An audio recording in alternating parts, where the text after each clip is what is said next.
Cierra los ojos e intenta olvidar. Olvida las caricaturas de colores brillantes. Olvida las versiones edulcoradas del cine. Lo que hoy conocemos como mitos fueron, alguna vez, verdades absolutas que hacían temblar a reyes y guerreros por igual. Bajo el cielo de la antigua Grecia, el mundo no era un lugar de héroes perfectos, sino un tablero de ajedrez donde los dioses y seres caprichosos, crueles y profundamente humanos jugaban con nuestro destino por puro aburrimiento. Hablamos de deidades que nacieron del canibalismo, de héroes que murieron en la miseria y de secretos que el tiempo ha intentado enterrar bajo el polvo del mármol. ¿Sabías que el señor del inframundo era el más fiel de sus hermanos? ¿O que el nacimiento de la belleza más pura fue producto de una castración divina?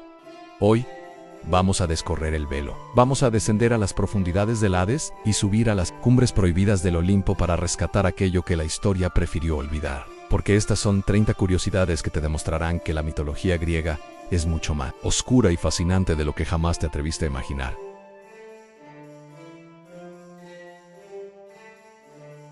Si buscas al villano de esta historia, no mires hacia abajo. El cine y la cultura moderna han cometido un error histórico en vestir a Hades con la piel del diablo. Pero en el mundo antiguo, el señor del inframundo no era una entidad maligna, ni buscaba tentar las almas de los mortales. A diferencia de sus hermanos, el impulsivo Zeus o el colérico Poseidón, Hades era el más equilibrado de los tres. Él no eligió el inframundo por malicia, lo ganó en un sorteo. Mientras Zeus se dedicaba a engañar mortales y Poseidón a hundir barcos en ataques de ira, Hades se mantenía en sus dominios, actuando no como un torturador, sino como un administrador implacable. Hades era el dios de la justicia final. Él era el hospitalario, aquel que siempre tiene un lugar para todos al final del camino. Su trabajo era mantener el equilibrio, asegurarse de que nadie que entrara en su reino saliera jamás y que las leyes de la muerte se cumplieran sin favoritismos. Irónicamente, es el único de los grandes dioses que fue monógamo y fiel. Mientras el Olimpo era un nido de traiciones y caos, el inframundo era un reino de orden absoluto. Hades no quería tu alma para hacerte sufrir, simplemente era el único dios lo suficientemente maduro para aceptar la carga de cuidar el destino final de la humanidad. Él no era el fuego que consume, era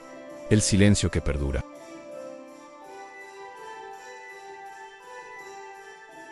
Hay nacimientos que traen alegría, y hay otros que desgarran la realidad misma. El origen de Atenea, la diosa de la sabiduría y la guerra estratégica, no tuvo nada de tierno. Fue un acto de violencia biológica y terror divino. Todo comenzó con una profecía de miedo. Zeus, temiendo que su esposa Mites diera a luz a un hijo más poderoso que él, al igual que él hizo con su padre Cronos, decidió terminar el problema de raíz, devoró a la madre viva. Pero lo que Zeus no sabía es que la sabiduría no se puede digerir. Días después, el rey del Olimpo comenzó a experimentar un dolor que ningún dios debería sentir. No era una simple migraña, era como si un ejército golpeara desde el interior de su cráneo. Desesperado y al borde de la locura, Zeus ordenó a Hefesto que le partiera la cabeza con una hacha de guerra para liberar la presión. De esa herida abierta entre el trueno y la sangre divina, no salió un bebé. Salió una mujer adulta, completamente armada, con un casco de oro y un grito de guerra que hizo temblar los cimientos de la tierra y el mar. Atenea nació del intelecto puro, saltando directamente de la mente de su padre. Por eso, ella no conoce la debilidad de la infancia ni el consuelo de una madre. Es la encarnación del pensamiento frío, táctico y letal. Una diosa que no nació del amor, sino de una paranoia que terminó por romper la frente del mismísimo rey de los dioses.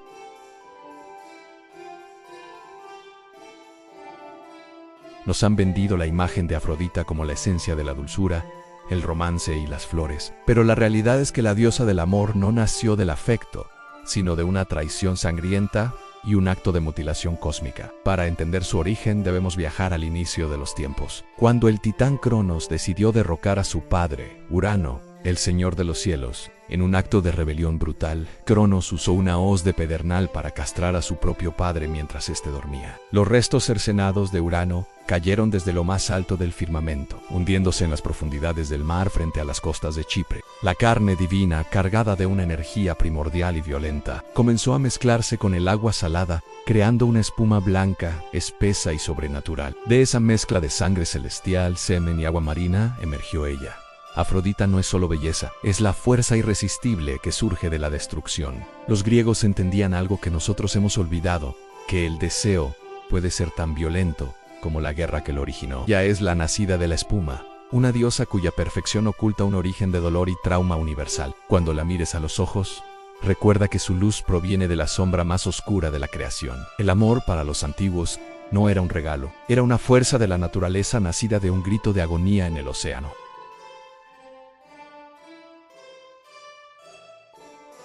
Si creías que podías confiar en tus propios ojos, en la antigua Grecia estarías condenado. Zeus, el soberano del Olimpo, no era solo el dios del trueno, era el maestro del engaño y la infiltración. Para él, el consentimiento no existía, y las paredes de una fortaleza eran tan frágiles como el cristal. Su deseo no conocía límites, y su imaginación para satisfacerlo era aterradora. Zeus no descendía como un dios radiante, descendía como una pesadilla camaleónica. Se convirtió en un elegante cisne para atrapar a Leida.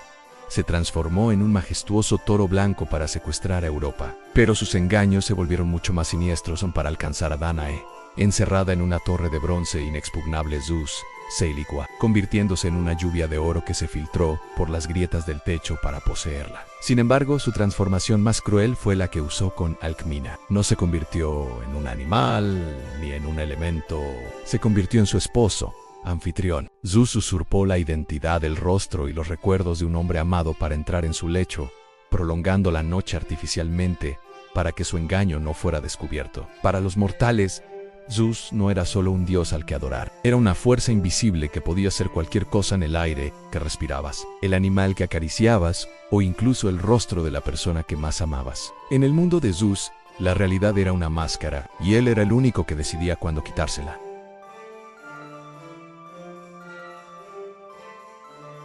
Si escuchas el nombre de Ares, imaginas una fuerza imparable, un carnicero divino que camina sobre los cadáveres de sus enemigos, pero la realidad de los mitos es mucho más vergonzosa. Para los antiguos griegos, Ares no era el héroe de la guerra, era su peor cara, la violencia ciega, el pánico y, curiosamente, Elfric, a pesar de ser el dios de la guerra, Ares era el perdedor oficial del Olimpo. Fue humillado tantas veces que es un milagro que conservara su título. Su gran competidora era su hermana Atenea, mientras Ares representaba la furia sin control.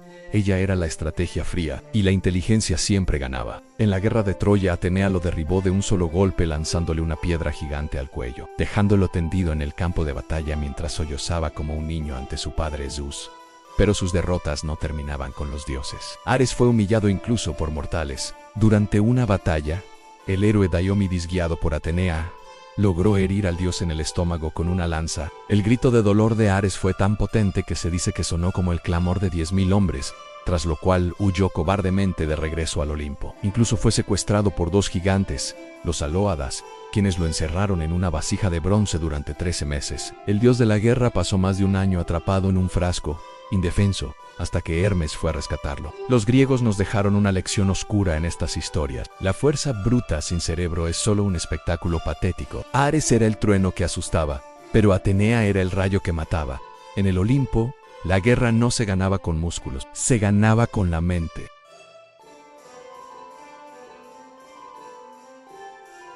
En un Olimpo definido por el ego, las guerras y las traiciones, existe una presencia que casi nadie menciona. Una diosa que no tiene grandes templos de mármol, ni historias de venganza, ni hijos semidioses que conquisten naciones. Su nombre es Hestia, y su poder reside, precisamente, en su invisibilidad. Hestia es la primogénita de los titanes Cronos y Rea. Fue la primera en ser devorada por su padre, y la última en ser expulsada. Ella vio el horror del abismo antes que nadie, y quizás por eso, eligió un camino diferente al de sus hermanos. Mientras Zeus luchaba por el trono y Poseidón por los mares, Hestia hizo un juramento de castidad eterna y pidió un solo honor, al ser el centro de cada hogar. Ella es la diosa del fuego sagrado, de la hoguera que mantiene viva a la familia. Pero aquí reside el misterio. Apenas existen mitos sobre ella. ¿Por qué? Porque en la mitología griega, tener un mito significa tener un conflicto. Significa haber engañado, matado o sufrido. Hestia es la única deidad que nunca causó problemas, que nunca buscó el protagonismo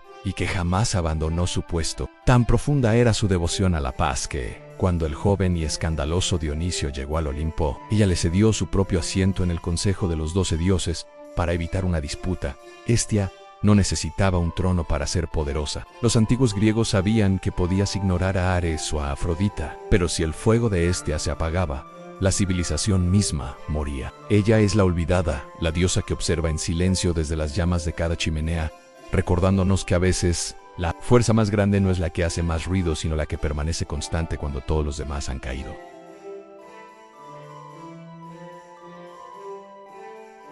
En el panteón griego, Casi todos los dioses tienen un origen extraño, pero solo uno ostenta el título de él nacido 2 veces. Su nombre es Dionisio, el dios del vino, el éxtasis y la locura, y su llegada al mundo fue un proceso traumático que desafió las leyes de la vida y la muerte. Todo comenzó, como suele ocurrir, con un engaño de Zeus. Su amante mortal, Semele, fue engañada por una celosa Hera, para que le pidiera a Zeus un favor imposible en que se mostrara ante ella en toda su gloria divina. Zeus, atado por una promesa, no tuvo opción, pero ningún mortal puede sobrevivir a la visión pura de un dios. Semele fue instantáneamente incinerada por el calor de los rayos de Zeus, convirtiéndose en cenizas en un parpadeo. Sin embargo, Semele estaba embarazada. En medio de las llamas, Zeus logró rescatar al feto aún con vida, pero el bebé no estaba listo para el mundo. En un acto de desesperación y magia bizarra, Zeus hizo una incisión en su propio muslo, introdujo al niño en la herida y la cosió para que terminara de gestarse dentro de su propio cuerpo divino. Meses después, el muslo de Zeus se abrió para dar a luz por segunda vez. Dionisio emergió de la carne de su padre,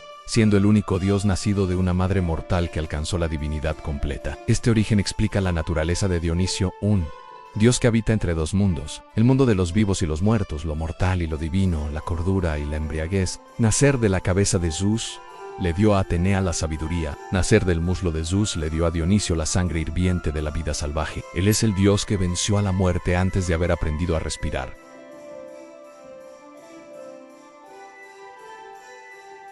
Cuando los antiguos griegos rezaban a Atenea, no imaginaban a una mujer con ojos comunes. En los textos originales de Homero, ella es descrita con un adjetivo que ha desconcertado a traductores por siglos: anglocapis. A menudo se traduce simplemente como la de los ojos claros o la de ojos grises, pero el significado es mucho más profundo y perturbador. Glaucapes proviene de la raíz de la palabra lechuza y brillante.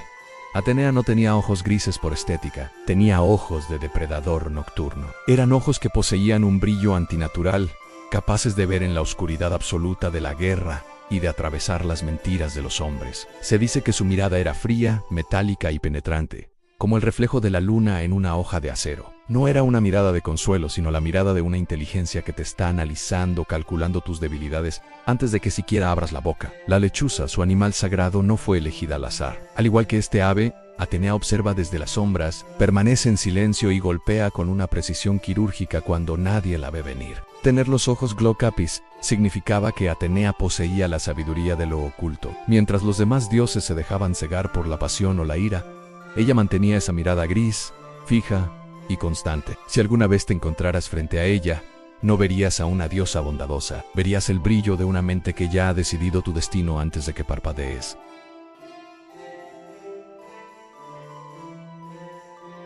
Si Atenea era la mente fría, Artemisa era el instinto salvaje. No te dejes engañar por su imagen de protectora de los animales o diosa de la caza. Artemisa era quizás la deidad más implacable y territorial de todo el Olimpo. Para ella la privacidad era sagrada y el castigo por profanarla no era la muerte, era algo mucho peor. El mito de Acteón es el recordatorio más sangriento de esto. Acteón era un cazador experto que por un error del destino terminó caminando cerca de un estanque oculto donde Artemisa y sus ninfas se bañaban desnudas. No hubo intención, no hubo malicia, pero en el código de la diosa de la luna, el simple hecho de que un ojo mortal hubiera tocado su piel era una ofensa que se pagaba con la existencia misma. Sin mediar palabra, Artemisa no usó sus flechas. Le arrojó agua del estanque al rostro y en ese instante el cuerpo de Acteón comenzó a mutar. Su piel se cubrió de pelo, su cuello se estiró y de su frente brotaron astas de madera. Fue convertido en un ciervo, pero conservando su conciencia humana. Lo más aterrador no fue la transformación, sino lo que vino después. Sus propios perros de caza,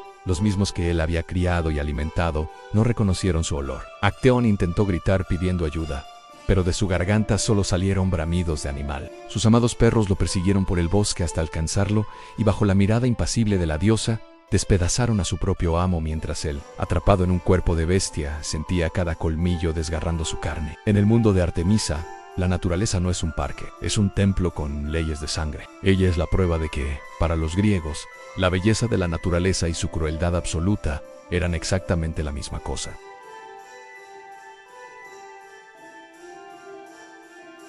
Cuando piensas en Poseidón, imaginas tormentas, naufragios y el abismo insondable del océano. Pero pocos saben que el agitador de la tierra es también el padre de una de las criaturas más nobles de la superficie, el caballo, y su origen no fue un acto de bondad, sino el resultado de una persecución obsesiva. Poseidón deseaba a su hermana, Deméter, la diosa de la agricultura. Ella, buscando escapar de su insistencia, se transformó en una yegua y se ocultó entre una manada de caballos mortales. Pero Poseidón no se dejó engañar. Él mismo tomó la forma de un semental para alcanzarla. Sin embargo, hay una versión más profunda y poética del mito. Se dice que Deméter, para quitarse de encima al dios del mar, le puso un reto imposible. Le pidió que creara el animal más hermoso que el mundo hubiera visto jamás. Poseidón aceptó el desafío. En su intento por impresionar a la diosa, comenzó a experimentar con los elementos. Sus primeros intentos fueron deformes, criaturas extrañas que hoy conocemos como otros animales marinos, pero finalmente golpeó la tierra con su tridente y de la mezcla de la espuma del mar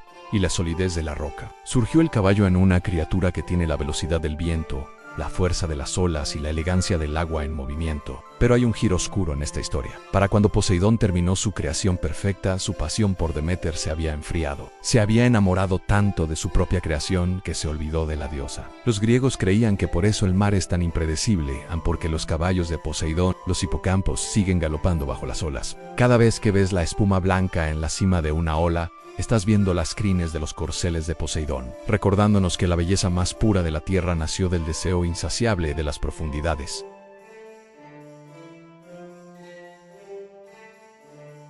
Hércules. Ese es el nombre que evoca fuerza, heroísmo y triunfo. Pero, ¿y si te dijera que ese nombre no es el suyo, sino la marca de su gran humillación? El hombre que hoy conocemos como el héroe más grande de Grecia nació bajo el nombre de Alsaio, en honor a su abuelo. Pero el destino de este niño estaba marcado por una traición. Era el hijo bastardo de Siu con una mortal. Y en el Olimpo no hay furia más devastadora que la de una esposa engañada. Era la reina de los dioses.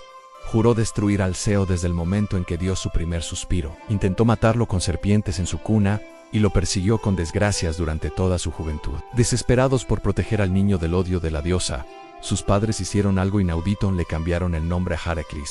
Heracles significa, literalmente, la gloria de Hera. Fue un intento desesperado de adulación, un sacrificio lingüístico para calmar la ira de la reina de los cielos. Llevar ese nombre era como si una víctima llevara tatuado el nombre de su verdugo. No era un honor, era un recordatorio constante de que su existencia era una ofensa para los dioses. Irónicamente, el nombre no funcionó. Hera no se sintió halagada, se sintió insultada. Fue ella quien, años más tarde, le provocó la locura que lo llevó a cometer el crimen más atroz de su vida, el asesinato de sus propios hijos. Los famosos 12 trabajos no fueron para ganar la gloria, sino para limpiar la sangre de su familia de sus manos. Hércules no es el nombre de un campeón, es el nombre de un hombre que pasó toda su vida intentando sobrevivir a la sombra de una diosa que lo odiaba con cada fibra de su ser. Su gloria no fue suya, fue la gloria de su enemiga.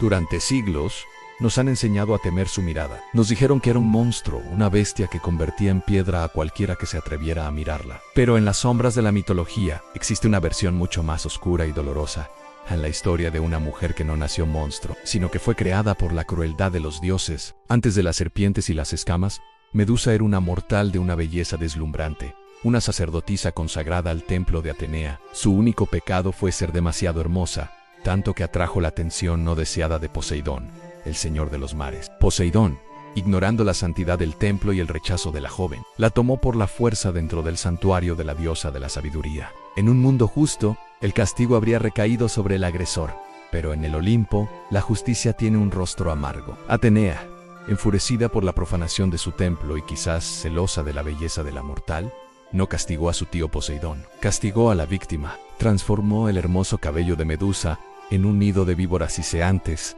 y condenó sus ojos a que nadie pudiera volver a mirarlo sin morir. Atenea no solo le quitó su humanidad, le quitó la posibilidad de volver a ser amada o incluso vista. Medusa fue desterrada a la soledad absoluta, convirtiéndose en un monstruo para defenderse de un mundo que ya la había destruido. Cuando Perseo le cortó la cabeza, no estaba matando a un demonio. Estaba terminando con el sufrimiento de una mujer cuya única culpa fue ser vista por los ojos equivocados.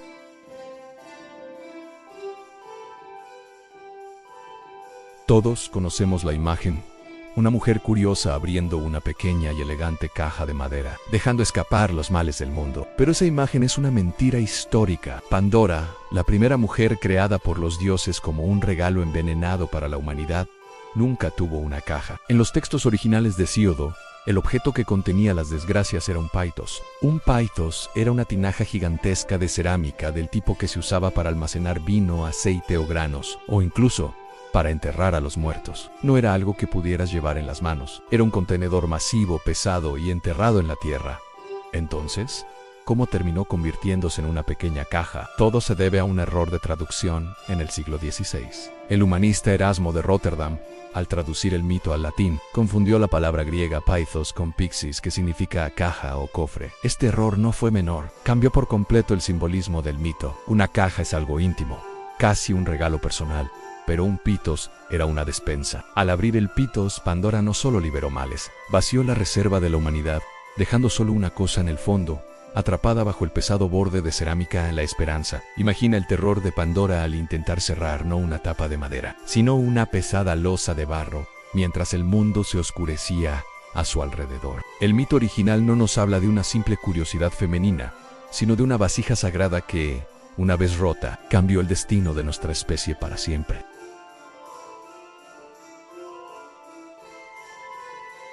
Si buscas en las páginas de la Ilíada de Homero, el momento en que Aquiles es sumergido en las aguas mágicas del río Estigia para hacerse invulnerable, perderás el tiempo. Esa historia a la que todos conocemos sobre su talón como único punto débil no existe en la obra original. Para Homero, Aquiles no era un semidios con piel de acero. Era un hombre extraordinario, el mejor guerrero de su tiempo, sí, pero un mortal que podía sangrar y morir como cualquier otro. De hecho, en el poema, Aquiles es herido en el brazo por una lanza y siente el dolor y el miedo de la batalla. Su superioridad no venía de un baño mágico, sino de su habilidad, su furia y su equipo divino. La leyenda del talón de Aquiles fue una adición muy posterior, escrita casi 1000 años después de Homero por poetas romanos. Ellos necesitaban una explicación mágica para su caída, algo que justificara cómo el guerrero más grande de la historia pudo ser derrotado por una simple flecha de París. En la versión original, la tragedia de Aquiles es mucho más humana y profunda. Él sabe que va a morir en Troya, no porque tenga un punto débil físico, sino porque ha elegido una fama eterna sobre una vida larga. Su vulnerabilidad no estaba en su pie, estaba en su orgullo y en su destino ya escrito. Al inventar la historia del talón, los poetas posteriores nos quitaron al guerrero que elegía su destino a pesar del miedo, y nos dieron a un superhéroe que solo perdió por un descuido de su madre. La verdadera historia es más oscura. Aquiles murió porque era humano, y en el mundo de Homero ser humano es la más grande debilidad de todas.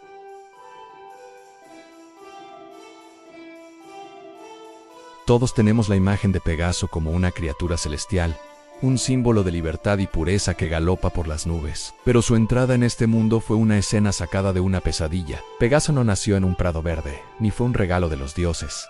Nació del último aliento de un monstruo. En el momento exacto en que la espada de Perseo cortó el cuello de Medusa, ocurrió algo sobrenatural. Como Medusa estaba embarazada de Poseidón en el momento de su transformación y posterior destierro, la vida quedó atrapada en su cuerpo maldito durante años. Cuando su cabeza fue cercenada, la sangre que brotó del cuello de la gorgona no trajo solo muerte, sino una liberación biológica. De esa herida abierta saltó Pegaso, completamente formado, sacudiendo sus alas bañadas en el licor de su madre. Pero no nació solo. Junto a él emergió su hermano, el gigante Criseo, un guerrero que nació sosteniendo una espada de oro. Imagina la escena, el silencio del desierto roto por el relincho de un caballo alado y el grito de un gigante, naciendo ambos del cadáver aún caliente de la mujer que el mundo más temía. Para los griegos, este mito encerraba un secreto profundo. La belleza más extrema a veces requiere de un sacrificio violento para ser liberada. Pegaso voló hacia el Olimpo, lejos del horror de su origen, pero siempre llevaría en sus alas el peso de la sangre de la que nació. La próxima vez que veas a Pegaso, no veas solo un caballo con alas. Ve el último milagro de Medusa.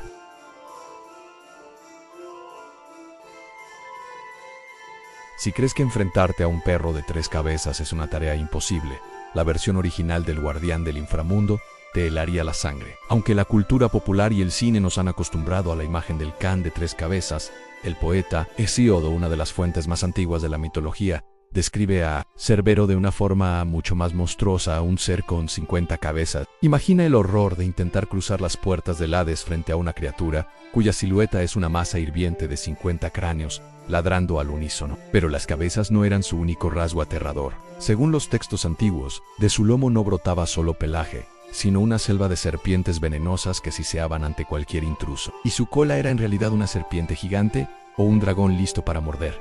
¿Por qué se redujeron a 3? Los poetas posteriores y los artistas romanos simplificaron la imagen por una cuestión estética y simbólica. 3 cabezas para vigilar el pasado, el presente y el futuro de las almas que entraban. Pero el Cerbero original de Hesíodo no buscaba simbolismo, buscaba el terror absoluto. Era una aberración nacida de los monstruos Tifón y Equidna, diseñada para que ni siquiera un dios se atreviera a intentar rescatar a alguien del reino de los muertos. Cuando Hércules tuvo que capturarlo como su último trabajo, no estaba luchando contra una mascota sobredimensionada, estaba sometiendo a una fuerza de la naturaleza que tenía 50 formas diferentes de arrancarle la vida.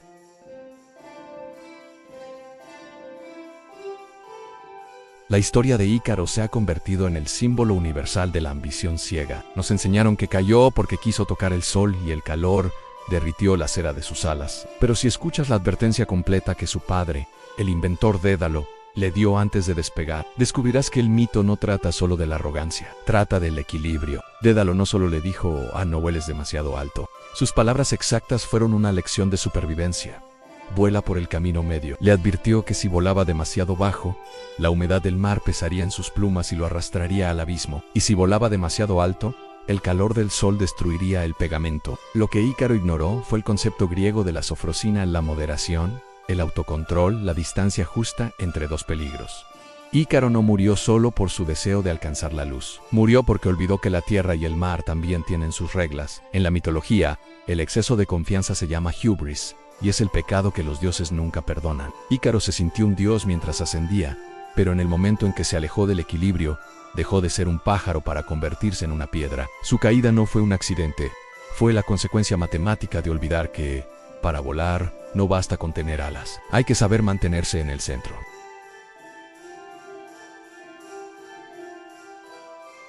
En la mitología, ganar la gloria suele requerir un sacrificio, pero en el caso de Teseo, el sacrificio no fue suyo, sino de la mujer que le salvó la vida. Todos recordamos a Teseo como el valiente que derrotó al Minotauro, pero solemos olvidar que sin Ariadna, él nunca habría salido de aquel laberinto. Ariadna, la princesa de Creta, traicionó a su propia familia y a su reino por amor a Teseo. Ella le entregó el famoso ovillo de hilo que le permitió encontrar el camino de regreso. A cambio, Teseo le prometió matrimonio y una vida juntos en Atenas, pero la gratitud del héroe duró lo que duró el viaje de vuelta. Mientras hacían escala en la isla de Naxos, Teseo esperó a que Ariadna se quedara profundamente dormida en la orilla. En lugar de proteger su sueño, dio la orden a sus hombres de levar anclas en silencio. Se marchó sin una explicación, sin una despedida, dejándola completamente sola en una isla desierta. ¿Por qué lo hizo? Algunas versiones dicen que el dios Dionisio se le apareció en sueños y le exigió que la dejara para él. Otras simplemente sugieren que Teseo ya no la necesitaba, pero el karma mitológico es implacable. En su huida apresurada,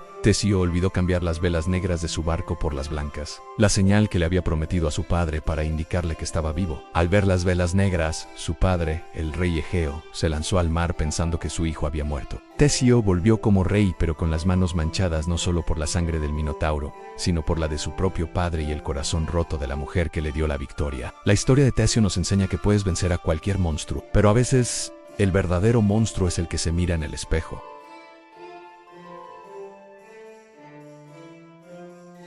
Durante siglos, las amazonas fueron consideradas un invento de la imaginación griega, una sociedad de mujeres guerreras que vivían sin hombres y que servían como el reverso oscuro de la civilización patriarcal de Atenas. Pero la arqueología moderna ha revelado un secreto que los griegos siempre supieron, pero que nosotros olvidamos. Las amazonas existieron, no eran un mito lejano, eran las mujeres de las tribus escitas, nómadas feroces que habitaban las estepas de lo que hoy es Rusia y Ucrania. En estas sociedades, la supervivencia dependía de la habilidad, no del género. Excavaciones recientes en túmulos funerarios han descubierto algo asombroso. Aproximadamente 1 de cada 3 mujeres escitas fue enterrada con armas. Sus esqueletos muestran cicatrices de batalla, fracturas por caídas de caballos y puntas de flecha incrustadas en los huesos. No eran acompañantes, eran guerreras que montaban, cazaban y mataban con la misma destreza que los hombres. Los griegos, al encontrarse con estas mujeres que usaban pantalones, fumaban hierbas sagradas y disparaban arcos con una precisión quirúrgica, quedaron aterrorizados y fascinados. La leyenda de que se cortaban un pecho para disparar mejor el arco es probablemente falsa, un error de etimología griega, pero la realidad era más impresionante. Eran el ejército más letal de la estepa. Las amazonas no eran un cuento de hadas para asustar a los niños. Eran una realidad histórica de mujeres que eligieron la libertad del horizonte y el acero de la espada sobre los telares y el silencio. El mito solo fue la forma que tuvieron los griegos de procesar que en algún lugar del mundo las mujeres no necesitaban ser protegidas.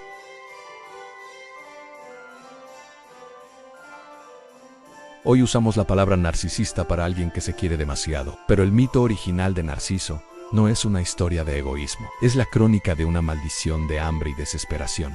Narciso no solo era hermoso, era cruel. Despreciaba a cualquiera que lo amara, incluyendo a la ninfa Eco, a quien dejó consumirse hasta que solo quedó su voz. Fue entonces cuando Némesis, la diosa de la justicia y la venganza, decidió que Narciso debía experimentar el mismo dolor, un amor que nunca podría ser correspondido. La maldición fue quirúrgica. Al acercarse a un manantial para beber, Narciso vio su reflejo y quedó hechizado. Pero aquí está el horror. Él no sabía que se estaba mirando a sí mismo. Creía que bajo el agua vivía un espíritu de belleza inalcanzable. Cada vez que intentaba besarlo, el agua se ondulaba y el ser desaparecía. Cada vez que intentaba abrazarlo, sus manos solo encontraban el frío vacío del agua. Narciso no murió por vanidad, murió de inanición. Quedó tan hipnotizado por la imagen que olvidó comer, olvidó beber y olvidó dormir. Se quedó allí mirando fijamente la superficie, viendo cómo su propia belleza se marchitaba por el hambre, hasta que sus ojos se cerraron para siempre. En el lugar donde su cuerpo cayó no quedó nada excepto una flor de pétalos blancos y centro dorado, el narciso. Los griegos nos dejaron un mensaje oscuro. El amor más peligroso no es el que sientes por otros, sino el que te encierra en ti mismo hasta borrarte del mundo real.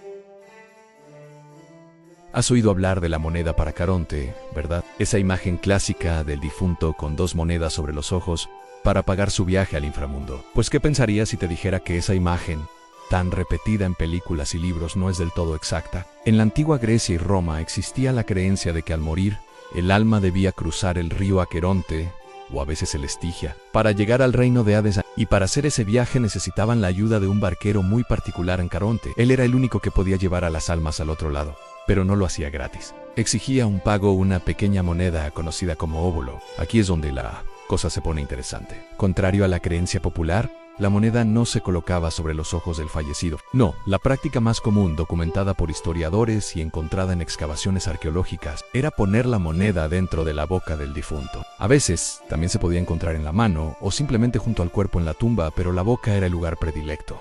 Piensa en la lógica detrás de esto. Si el alma del difunto necesitaba llevar esa moneda consigo en su viaje etéreo, ¿dónde estaría más segura? En la boca. Por supuesto, era una forma simbólica de asegurarse de que el espíritu tuviera su pasaje a mano cuando se encontrara con el sombrío barquero. Los ojos, en cambio, se cerraban como señal de respeto y para dar al difunto una apariencia de paz, no para sostener monedas. Esta tradición, conocida como el óvulo de Caronte, era increíblemente importante. Se creía que las almas que no podían pagar quedaban atrapadas en la orilla del río por 100 años, vagando como sombras inquietas. Por eso, las familias se aseguraban de que sus seres queridos tuvieran su moneda, sin importar cuán pobres fueran. Era el último acto de amor y cuidado, una garantía para un tránsito pacífico al más allá. Así que la próxima vez que veas esa imagen de las monedas en los ojos, recordarás que la historia real es aún más curiosa y está llena de un profundo significado. La moneda en la boca era la verdadera llave para abrir las puertas del inframundo.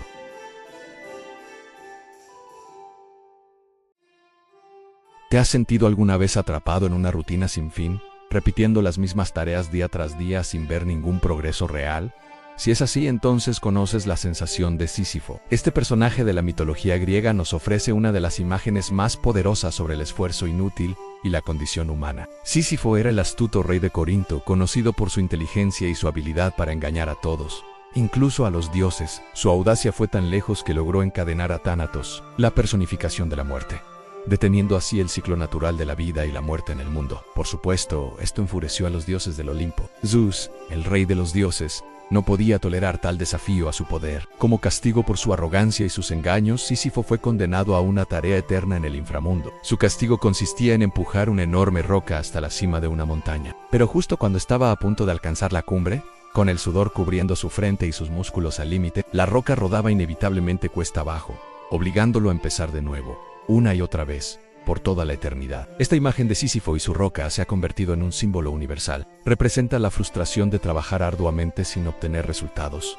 el ciclo interminable de la monotonía. Piensa en las tareas repetitivas en el trabajo, los objetivos que parecen siempre fuera de nuestro alcance, o la lucha diaria que a veces no parece llevarnos a ninguna parte. Todos hemos sido Sísifo en algún momento de nuestras vidas. Pero, ¿es esta historia solo una lección sobre la desesperación? El filósofo Albert Camus ofreció una perspectiva diferente. En su ensayo El mito de Sísifo, Camus sugiere que debemos imaginar a Sísifo feliz.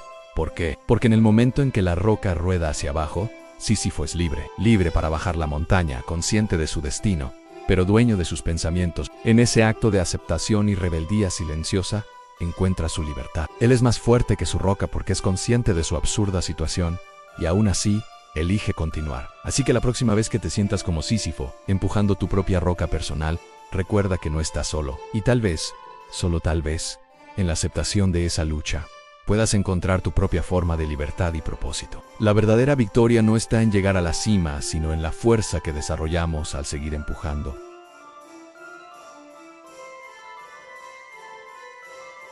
¿Alguna vez te has preguntado de dónde viene la increíble capacidad de nuestro hígado para regenerarse? Pues, la respuesta podría estar escondida en un antiguo mito griego, una historia de castigo, desafío y un poder de recuperación casi milagroso. Esta es la historia de Prometeo. Prometeo era un titán, un ser poderoso que desafió al mismísimo Zeus, el rey de los dioses, su crimen: robar el fuego del Olimpo y entregárselo a la humanidad. Este acto de bondad hacia los mortales enfureció a Zeus, quien ideó un castigo eterno y terrible. Encadenó a Prometeo a una roca en las montañas del Cáucaso. Pero el castigo no terminaba ahí. Cada día un águila gigante enviada por Zeus descendía de los cielos para devorar su hígado. Imagina el dolor, un tormento diario sin fin. Pero aquí es donde la historia se vuelve fascinante. Prometeo era inmortal, y cada noche su hígado se regeneraba por completo, solo para que el ciclo de sufrimiento comenzara de nuevo al amanecer. Los antiguos griegos, sin microscopios ni ciencia moderna, observaron algo asombroso. Sabían que el hígado tenía una capacidad de regeneración única en el cuerpo humano. ¿Cómo lo supieron? Quizás a través de la observación de heridas de guerra o de prácticas de adivinación donde examinaban los órganos de animales. Para ellos, la historia de Prometeo no era solo un cuento, era una forma de explicar este fenómeno biológico que parecía casi divino. La regeneración del hígado de Prometeo era el reflejo mitológico de una verdad médica que observaban en el mundo real. Hoy, la ciencia ha confirmado lo que los griegos intuían. El hígado es el único órgano interno capaz de regenerarse por completo a partir de tan solo un 25% de su masa original. Las células hepáticas, llamadas hepatocitos, pueden multiplicarse y reconstruir el tejido dañado, un superpoder biológico que nos recuerda la resistencia del titán encadenado. Así que la próxima vez que pienses en la increíble resiliencia del cuerpo humano, recuerda a Prometeo. Su mito no solo nos habla de la lucha contra la tiranía y el sacrificio por la humanidad, sino que también contiene una de las primeras observaciones sobre la asombrosa capacidad de nuestro hígado, una leyenda que une mitología y biología de una manera inolvidable.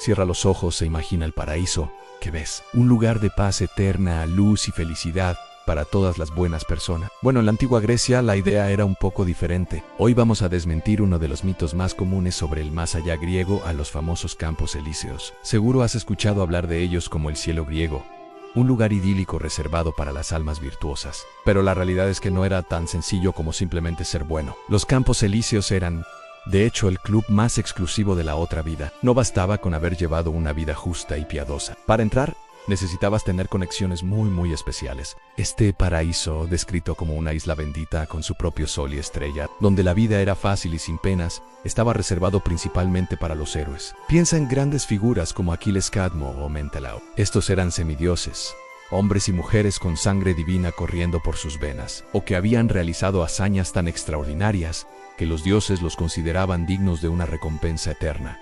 Entonces, ¿qué pasaba con el resto de la gente? La mayoría de las almas, las de la gente común y corriente, terminaban en los prados asfódelos. No era un lugar de castigo, pero tampoco era un paraíso. Era más bien una existencia sombría y monótona, un eco de su vida anterior, vagando sin propósito como sombras. Imagina un mundo gris, sin alegría ni tristeza, solo un eterno aburrimiento. Suena un poco deprimente, ¿verdad? La idea de que solo los héroes y los parientes de los dioses podían disfrutar de una vida feliz después de la muerte nos dice mucho sobre la mentalidad griega antigua. Valoraban la grandeza, el linaje y las hazañas épicas por encima de la moralidad cotidiana. Para ellos, no todos eran iguales, ni siquiera después de morir. Y claro, también estaba el Tártaro, el infierno griego, un abismo profundo reservado para los peores pecadores y enemigos de los dioses, como los titanes. Ahí sí que sufrían castigos eternos y terribles. Así que la próxima vez que escuches sobre los campos elíseos, recuerda que no era un paraíso para todos, era un lugar VIP, una recompensa exclusiva para la élite mitológica. La mayoría de la gente solo podía aspirar a una eternidad bastante aburrida. Es una visión fascinante y muy diferente a nuestras ideas modernas del cielo y el infierno.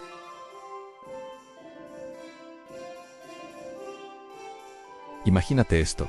Acabas de terminar tu viaje en la vida y llegas a un lugar misterioso, el inframundo. Estás rodeado de sombras y espíritus, y frente a ti fluye un río de aguas tranquilas y lechosas. Este no es un río cualquiera, es el Lit, el río del olvido. En la mitología griega, el Lete era uno de los 5 ríos que cruzaban el Hades. Su nombre significa olvido o ocultamiento, y sus aguas tenían un poder único y aterrador: borrar por completo la memoria de quienes bebían de ellas. Las almas de los muertos, después de ser juzgadas, eran conducidas a sus orillas. Aquellas que estaban destinadas a reencarnar en una nueva vida debían beber de este río. Al hacerlo, cada recuerdo, cada alegría, cada tristeza, cada persona que amaron, cada lección que aprendieron, todo se desvanecía en la nada. Se convertían en un lienzo en blanco, listos para empezar de nuevo, sin el peso ni la sabiduría de su existencia pasada. Era una especie de reinicio cósmico, una segunda oportunidad que venía con el precio de perder todo lo que alguna vez fuiste. Platón, en su famoso mito de Hare, describe cómo las almas antes de renacer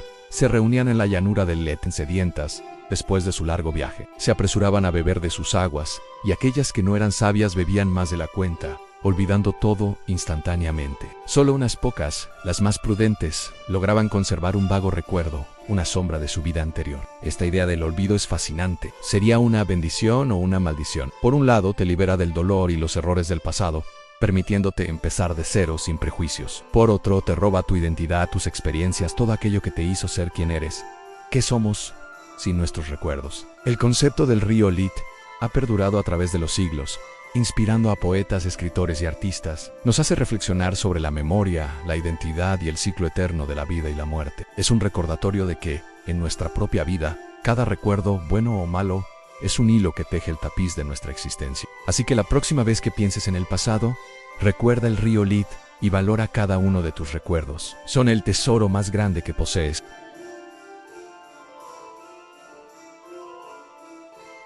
Cuando piensas en una sirena, ¿qué imagen te viene a la mente? Seguramente una hermosa mujer con cola de pez, ¿verdad? Pues prepárate, porque la imagen original es muy diferente. Vamos a viajar en el tiempo a la antigua Grecia. Olvídate de Ariel y de las profundidades del océano. Las sirenas de los textos clásicos, como la Odisea de Homero, no eran criaturas marinas. En realidad, eran seres híbridos, mitad mujer y mitad ave en sí, como lo oyes. Tenían la cabeza y el torso de una mujer hermosa, pero sus brazos eran alas y sus piernas eran garras de pájaro. A veces se las describía simplemente como aves con rostro de mujer. Eran más parecidas a las arpías, pero con una belleza y una voz celestial que las hacía infinitamente más peligrosas. Estas criaturas no vivían en el mar, sino en una isla rocosa llamada Antemoesa. Desde allí, con sus cantos increíblemente seductores, atraían a los marineros que pasaban cerca. Su música era tan hipnótica que los hombres perdían la voluntad. Estrellaban sus barcos contra las rocas y encontraban un final terrible. La isla de las sirenas estaba cubierta por los huesos de sus víctimas,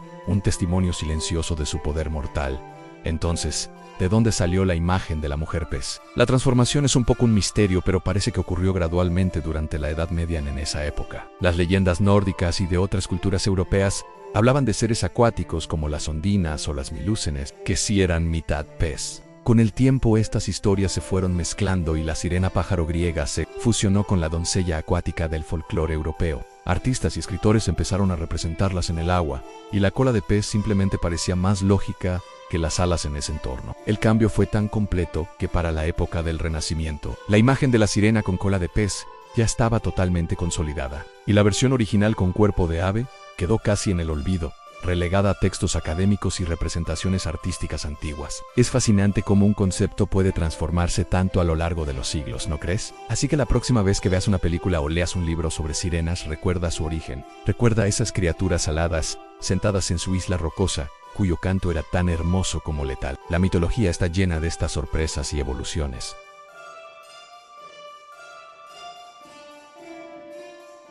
¿Alguna vez te has preguntado si tu vida ya está escrita? Si cada decisión, cada giro del destino fue decidido mucho antes de que nacieras? En la antigua Grecia, la respuesta a esa pregunta era un sí rotundo, y tenía 3 nombres: Cloto, Laxis y Atropos. Juntas, eran las Moiras las diosas del destino, y su poder era tan absoluto que incluso el propio Zeus, el rey de los dioses, les temía profundamente. Imaginen esto. Ni el más poderoso de los olímpicos podía alterar lo que ellas habían tejido. Las Moiras no eran como otros dioses que se podían persuadir con ofrendas o sacrificios. Eran una fuerza primordial, tan antigua como el universo mismo, encargadas de una sola tarea monumental: hilar, medir y cortar el hilo de la vida de cada mortal y cada dios. La primera, Cloto, era la hilandera. Con su rueca, creaba el hilo de la vida en el momento del nacimiento. Ella era el principio, el inicio de cada historia. Cada nuevo ser que llegaba al mundo, desde un humilde pastor hasta el hijo de un rey, recibía su hilo de las manos de Cloto.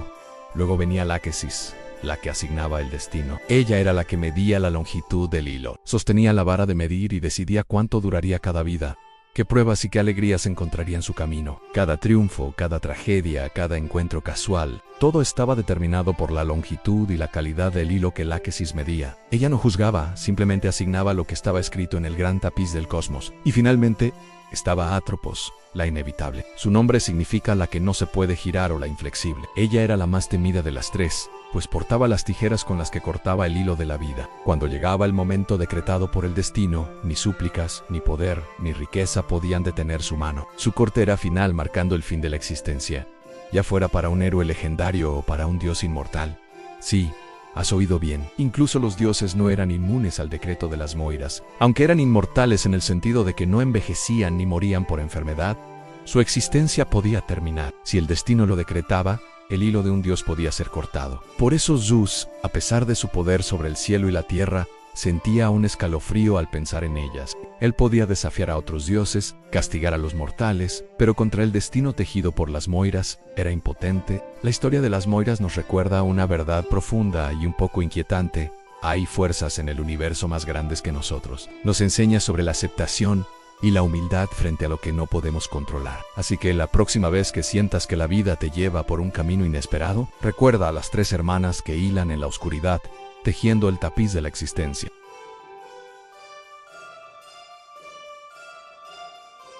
¿Alguna vez has sentido que te falta algo, como si estuvieras buscando una pieza perdida de ti mismo? Bueno, quizá no estés tan lejos de la verdad. Prepárate, porque esta historia podría cambiar la forma en que ves el amor y las almas gemelas para siempre. Según Platón en su famoso diálogo El banquete, los seres humanos no siempre fuimos como somos ahora. Al principio de los tiempos, éramos seres completos y poderosos. Imagina esto. Teníamos 4 brazos, 4 piernas y una sola cabeza con 2 caras, mirando en direcciones opuestas. Éramos increíblemente fuertes y ágiles. Rodábamos por el mundo a una velocidad asombrosa. Éramos tan autosuficientes y completos que nuestra confianza rozaba la arrogancia. Existían 3 géneros en aquel entonces. Los que descendían del sol eran completamente masculinos. Los de la tierra, completamente femeninos. Y los de la luna, llamados andróginos, tenían una parte masculina y una femenina. Estos seres originales eran tan poderosos que un día decidieron desafiar a los propios dioses y escalar el monte Olimpo. Zeus, el rey de los dioses, se enfrentó a un dilema. No podía simplemente aniquilarlos porque entonces, ¿quién les haría ofrendas? Pero tampoco podía dejar que su soberbia quedara sin castigo. Así que, tras mucho deliberar, tuvo una idea. Decidió cortar a cada uno de estos seres por la mitad, debilitándolos y, de paso, duplicando el número de adoradores. Y así fue como, con un rayo, Zeus nos dividió. Desde ese momento, cada mitad está condenada a vagar por el mundo con una profunda nostalgia, buscando desesperadamente a esa otra parte que la complete. Ese sentimiento de vacío, esa sensación de que nos falta alguien, es el eco de nuestra antigua unidad. Por eso, cuando encontramos a nuestra media naranja, sentimos una conexión tan intensa, una sensación de familiaridad y plenitud que no se puede describir. Es como si finalmente volviéramos a casa, a ser uno solo otra vez. Así que la próxima vez que sientas esa conexión especial con alguien, recuerda la historia de Platón. Tal vez no sea solo química o casualidad, sino el reencuentro de 2 almas que una vez fueron una. ¿Qué te parece esta idea? ¿Crees en las almas gemelas? Déjame tu opinión en los comentarios.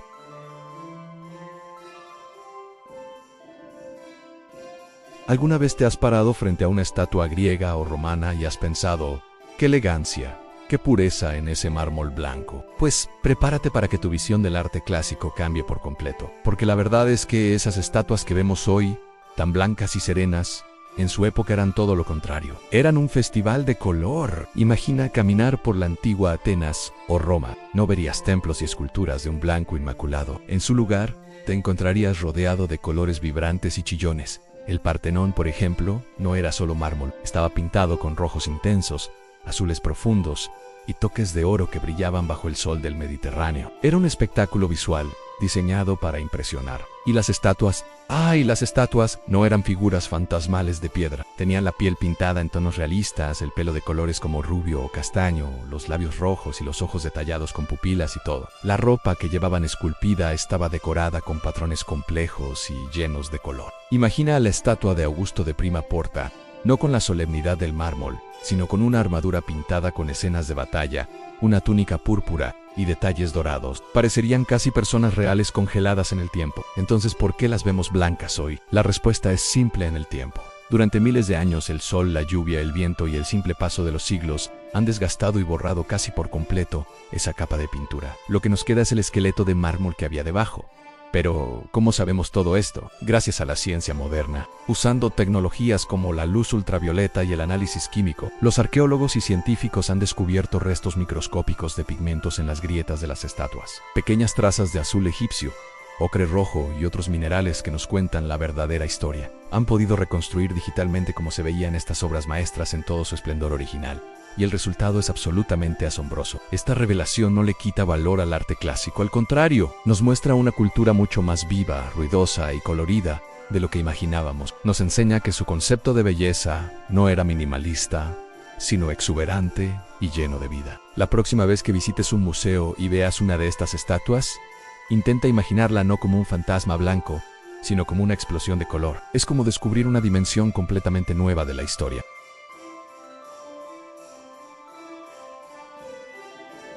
Imagínense estar en la boda más espectacular de la historia. Todos los dioses del Olimpo están ahí, celebrando la unión del mortal Peleo y la diosa del mar Tetis. Hay música, hay vino, la comida es celestial, literalmente. Pero como en toda buena fiesta, siempre hay alguien que no está en la lista de invitados y decide aparecer para aguar la fiesta. En este caso, fue Iris, la diosa de la discordia. Y vaya que le hizo honor a su nombre. No la invitaron por razones obvias. ¿Quién quiere a la discordia en su boda? Pero Iris, sintiéndose excluida y bastante molesta, decidió que si ella no se iba a divertir, nadie lo haría. Así que se apareció por ahí, invisible para la mayoría, y con una sonrisa maliciosa, arrojó un pequeño pero explosivo regalo en medio de la celebración: una manzana de oro. Pero no era una manzana cualquiera, tenía una inscripción que decía: para la más bella. Para la más bella. ¿Se imaginan la que se armó? En un lugar lleno de diosas, cada una más orgullosa y vanidosa que la anterior.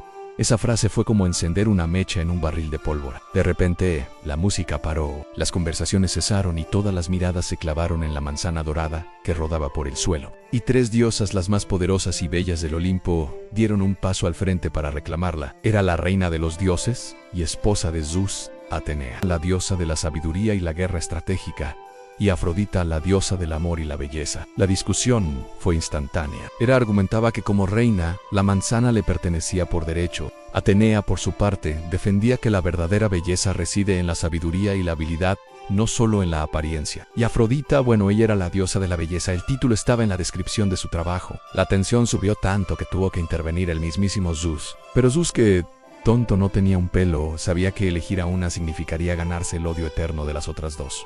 Y una de ellas era su esposa. Así que, muy astutamente, decidió lavarse las manos y pasarle el problema a otro. ¿Y a quién eligió? A un pobre mortal que no tenía ni idea de la que se le venía encima: París, un príncipe de Troya que en ese momento vivía como un simple pastor en el monte Ida. Zeus pensó que un mortal sería un juez imparcial en pobre iluso. Así que Hermes, el mensajero de los dioses, bajó a la tierra, encontró a París y le explicó la situación. Imaginen la cara de París cuando vio a tres diosas deslumbrantes discutiendo frente a él por una manzana y diciéndole que él, un simple pastor, tenía que decidir quién era la más hermosa. La presión debió ser increíble, pero las diosas no iban a dejar nada al azar. Cada una le ofreció un soborno espectacular. Hera, la reina, le ofreció poder. Le prometió el dominio sobre toda Asia y Europa. Sería el rey más poderoso que el mundo hubiera conocido. No está mal, ¿verdad? Luego vino Atenea, la diosa de la sabiduría. Ella le ofreció la victoria en todas las batallas y una sabiduría sin igual.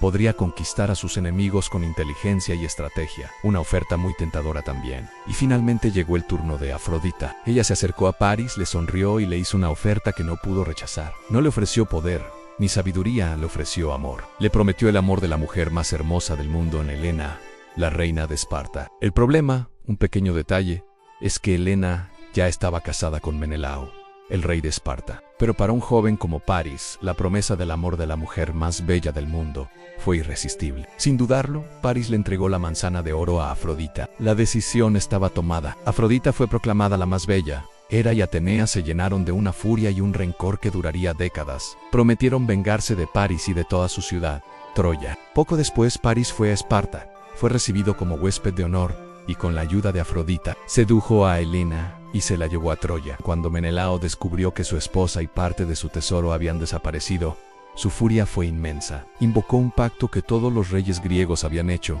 y así comenzó la legendaria guerra de Troya. 10 años de asedio, miles de muertos, héroes legendarios como Aquiles y Héctor luchando hasta la muerte, y todo por una manzana en una boda a la que una diosa no fue invitada. Así que la próxima vez que piensen que un pequeño detalle no tiene importancia, recuerden la manzana de la discordia. Nunca se sabe qué gran catástrofe puede empezar con el gesto más insignificante. Gracias por acompañarme en esta increíble historia. Si te gustan los mitos y las leyendas, no olvides suscribirte y darle a la campanita para no perderte ningún video. Nos vemos en la próxima aventura. Puntos clave para resaltar. El dios Ricón se le llamaba Plutón, el rico, porque era dueño de todos los metales preciosos y gemas que se esconden bajo la tierra. Se dice que cuando nació, Atenea lanzó un grito tan potente que el sol detuvo su carro en el cielo por el asombro. El nombre Afrodita proviene literalmente de Afros, que en griego significa espuma. Al nacer de un titán Urano y no de los dioses olímpicos, ella es técnicamente más antigua y poderosa en términos de jerarquía cósmica que muchos de los que viven en el Olimpo.